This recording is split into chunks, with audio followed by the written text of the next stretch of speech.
ऐसा लग रहा था जैसे अब वो डीएन श्रीवास्तव साहब, डीएन श्रीवास्तव जी, डीएन श्रीवास्तव साहब, मैं अंदाजा लगा सकता हूं।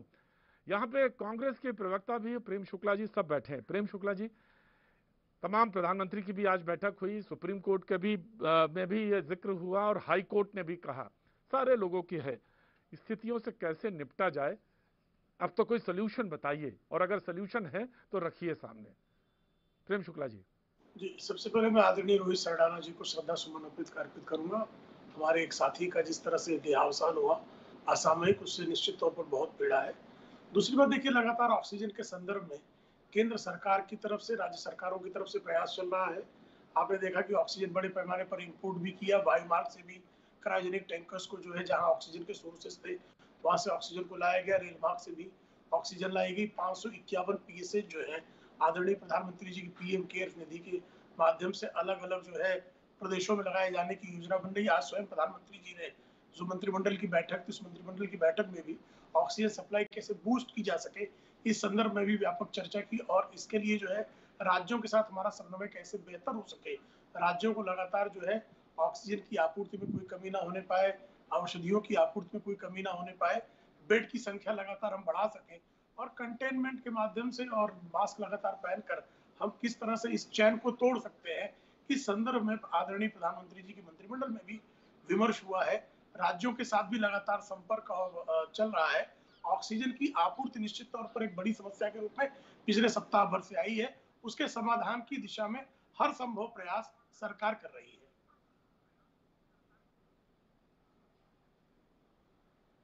प्रेम शुक्ला जी, तब तक बचेंगे या नहीं बचेंगे? नहीं, बचेंगे भी, लड़ेंगे भी। और कई बार क्या होता है कि हमारे कुछ दुखद घटनाएं भी होती है कि हमारे कुछ साथी जो है हमसे बिछुड़ भी जाते हैं, लेकिन हम इस हाहाकार और अंधकार में भी रोशनी की उम्मीद रखते हैं। प्रेम शुक्ला जी, अगर प्रेम शुक्ला जी अगर किसी की रक्षा के प्रयास होगा। प्रेम शुक्ला जी, अगर बच जाएं तो 77 साल के देश के आजादी के बाद के 77 सालों में तो ना हो पाया, लेकिन हमारे बच्चों और बच्चों के बच्चों को जरूर जीवित रखिएगा। बहुत बहुत बहुत बहुत बहुत पीड़ा के साथ आज ये मैं कह रहा हूं, बहुत पीड़ा के साथ कह रहा हूं, बहुत पीड़ा के साथ कह रहा हूं। राधिका जी, राधिका जी,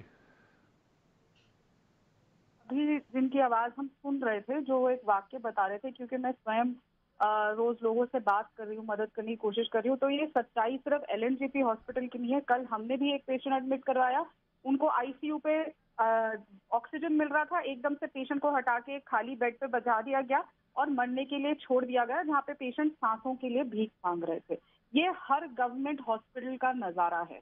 फिर लोग कहते हैं क्यों लोग गवर्नमेंट हॉस्पिटल में नहीं जाना चाहते, और सच्चाई ये भी है कि स्वयं दिल्ली के मुख्यमंत्री को अपनी पत्नी को इलाज के लिए एक प्राइवेट हॉस्पिटल में ले जाना पड़ रहा है।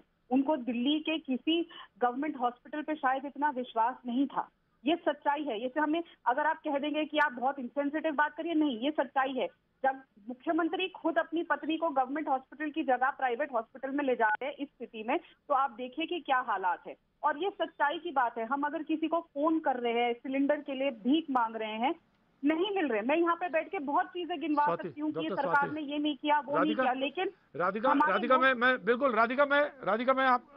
मैं माफी चाह रहा हूँ, रोक रहा हूँ बीच में, लेकिन डॉक्टर स्वाति कुछ कहना चाह रही हैं। जी डॉक्टर स्वाति। मैं एक बस प्रश्न पूछना चाहती हूँ, यहाँ बैठे सभी नेताओं से मैं एक प्रश्न पूछना चाहती हूँ कि पिछले हफ्ता 10 दिन से ये मंजर हो चुका है कि ऑक्सीजन नहीं है, बेड्स नहीं है, उसके बावजूद भी इतनी राजनीतिकरण इस वक्त हो रहा है कि कुछ भी चीजें जो हो रही हैं वो चींटी की स्पीड से मूव करती हुई दिखाई दे रही है। कुछ भी चीज ऐसी नहीं दिखाई दे रही है प्रतीक जी आज कि हम ये बोले कि ये समस्या कम से कम खत्म हो गई, कि चलिए दवाइयां आ गई हैं, चलिए ऑक्सीजन आ गई है, कि चलिए बेड आ गए हैं। कोई भी समस्या में अभी तक मुझे नहीं लगता कि पिछले 10 दिनों में कहीं भी निजात लोगों को मिला है, बल्कि लोगों की समस्या बढ़ ही रही है। जैसे अभी आपने सुना भी उनको कि एक एक बेड के लिए, एक एक चीज के लिए, आज भी मेरे पास ऐसे मरीजों के फोन आते हैं कि परिवार के 3-3 लोगों को बेड चाहिए, तड़प रहे। वो आज मुझसे सुबह उन्होंने ये बोला, एक जने को बेड दिला दो, केवल एक जने को दिला दो, कम से कम एक आदमी तो मेरे परिवार का बचा दो। राधिका देखिए स्थिति ये राधिका स्थिति ये है, मैं बताऊं, बात हमेशा शांति से सुनती बिल्कुल हूँ, बोलने के हमेशा मेरे नहीं, बीच में किसी न किसी राधिका को बोलने इस के लिए मुल्क, बोला जाता है। माफ करिएगा और मैं राधिका, बहुत पीड़ित हूँ राधिका जतिन जी, क्योंकि राधिका मैं ये मानती हूँ राधिका कि आपके शो पे राधिका मैं आपकी राधिका सच्चाई बोल प्लीज सकती लिसन हूँ। Me, Radhika please listen me, Radhika please listen me. Radhika आप बहुत सेंसिटिव हैं, मैं आपको पर्सनली भी जानता हूं। यही तो हुआ है, हमने भी गाल बजाए हैं, हमने भी बोला है और सबने बोला ही है इस मुल्क में, और कुछ नहीं किया है। माफ करिएगा, प्रतीक जी, हम कर रहे हैं ना, हम सांसों के लिए भीख मांग रहे हैं कि हमें ऑक्सीजन मिल जाए, और सरकार जहाँ पे ऑक्सीजन क्या राधिका किया हमने, क्या यार राधिका कांग्रेस को किनारे रख के बोलिएगा, एक बार किनारे रख के बोलिएगा, किनारे रख के बोलिएगा। मैं बहुत व्यथित मन से कह रहा हूँ आज, मैं बहुत व्यथित मन से राधिका कह रहा हूँ, किनारे रख के पार्टी को बोलिएगा कि ये स्थिति आप जहाँ पे आके हम खड़े हो गए हैं, जहाँ आके खड़े हो गए हैं। यहाँ पे हमारे साथ सिरसा साहब बैठे हुए हैं।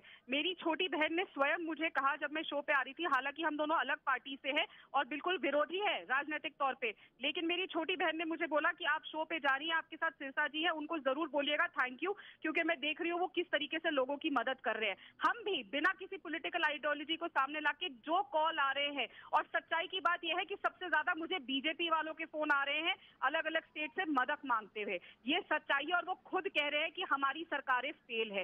क्यों ऐसा मंजर आना पड़ा? साल भर आपके पास था प्रिपेयर होने के लिए सेकेंड वेव के लिए। स्पैनिश फ्लू हमने देखा है जिसकी 5 वेव आई थी, सरकार क्यों सो रही थी? क्यों तैयारी नहीं करी गई इस बात की कि अगर सेकेंड वेव आता है जो विश्व भर में आया, हम क्यों सो रहे थे? ये जिम्मेदारी तो सरकार की है ना, तो सवाल तो पूछा जाएगा क्यों हमारे को मरने को छोड़ दिया गया। और जब आपसे सवाल पूछा जाता है तो सरकार कह देती है ये सारा डिसीजन अब राज्य सरकारें ले। तो पहले से ही आप राज्य सरकारों को डिसीजन दे देते। और मैं यहाँ पे बैठे हुए जितने भी पैनलिस्ट हैं सबके पास फोन आ रहे हैं, हम लोग रात को खुद जा रहे हैं भीख मांगते हुए कि ऑक्सीजन भर जाए। और दिल्ली की स्थिति, देश के राजधानी की स्थिति प्रतीक जी ये है, जहां अभी तक ऑक्सीजन भरा जा रहा था, जैसे ही वो बात सरकार तक पहुंचती है कि यहाँ ऑक्सीजन मिल रहा है, वहां जाके उस प्लांट को बंद करा दिया जाता है। क्यों? ना हॉस्पिटल में बेड है, जहां पे हॉस्पिटल में मरीज भर्ती है वहां के पेशेंट्स के रिश्तेदार सिलेंडर ले लेके घूम रहे हैं, गाड़ियों में सो रहे हैं कि अगर हॉस्पिटल का जैसे ही सिलेंडर खत्म होगा हम अपना सिलेंडर मरीज को लगा दे। क्या जरूरत है इन सब चीजों की? क्या अभी तक 10 दिन हो चुके हैं जब ये कहर पड़ा है? राधिका एक कॉल है, फोन कॉल है, राधिका एक फोन कॉल है, मैं राधिका कोई फोन कॉल पे है, मैं आता हूं। बिल्कुल जो डॉक्टर स्वाति करी थी, 3 हैं, इसमें से किसी एक को बचा लीजिए। ये स्थिति है, ये अपने आप पे इशारा करने के लिए बहुत काफी है। मनजिंदर भाई मैं आ रहा हूं, एक फोन कॉल है जी, बोलिए। हेलो हेलो तनेश जी बोलिए, तनेश जी बोलिए। जी जी, मैं ये बोलना चाहता हूँ कि हमारी सरकारें क्या सो रही हैं, क्या कर रही हैं? मेरे पापा 2 दिन से उनका ऑक्सीजन 87, 86 ऐसे हो चुका है। मेरी मम्मी भी बीमार है, उनकी जो कोविड पॉजिटिव आ गए मेरे पापा, मैं भी खुद कोविड पॉजिटिव हूँ। कहाँ हैं? और आप कहाँ पे रहते हैं? आप रहते कहाँ पे हैं पहले बताइए। मैं ग्रेटर नोएडा उत्तर प्रदेश में रहता हूँ। और मेरे फादर का ऑक्सीजन लेवल कितना है? ऑक्सीजन लेवल 87, 86 ऐसे ही रह रहा है। और मतलब इतनी दिक्कत है कि इतना पूरी कोशिश की कि अलग अलग अस्पतालों में बात कर रहे हैं, कहीं सरकारी हेल्पलाइन तक पे बात की, कोई जवाब नहीं दे रहा है, कोई कुछ नहीं कह रहा है। मैं कोशिश करता हूं प्रोग्राम के बीच में कहीं तनेश, आपकी उम्र कितनी है? मैं अभी 20 साल का हुआ हूं और मेरे पापा मैं कोशिश करता हूं कि इस पूरे प्रोग्राम के जरिए जी मैं समझ गया। प्रोग्राम के पूरे दरमियान मैं कोशिश करता हूं कि आपके डीएम जो है नोएडा से, उनसे बात करी जाए। हालांकि सब ओवरबर्डन्ड हैं बहुत ज्यादा, कोई भी इस वक्त बेड नहीं खाली, लेकिन कोशिश करते हैं प्रोग्राम के दरमियान की अगर बात हो जाए तनेश, तो आपके फादर के बारे में कोई आश्वासन मिल सके कहीं से, लखनऊ से लेकर नोएडा तक। तनेश दीक्षित, मैं आपकी बात को सुनता। अपना नंबर मेरे उस पर छोड़िएगा जो हमारे साथ पैनल पे है। पैनल पे तनेश का नंबर नोट करिएगा। इसको कोशिश करते हैं कि डीएम से बात करी जाए नोएडा से और कुछ इंतजाम किया जाए। हमारे साथ मनजिंदर साहब जुड़े हुए हैं, मुझे मालूम है कि काफी देर से और बहुत लंबे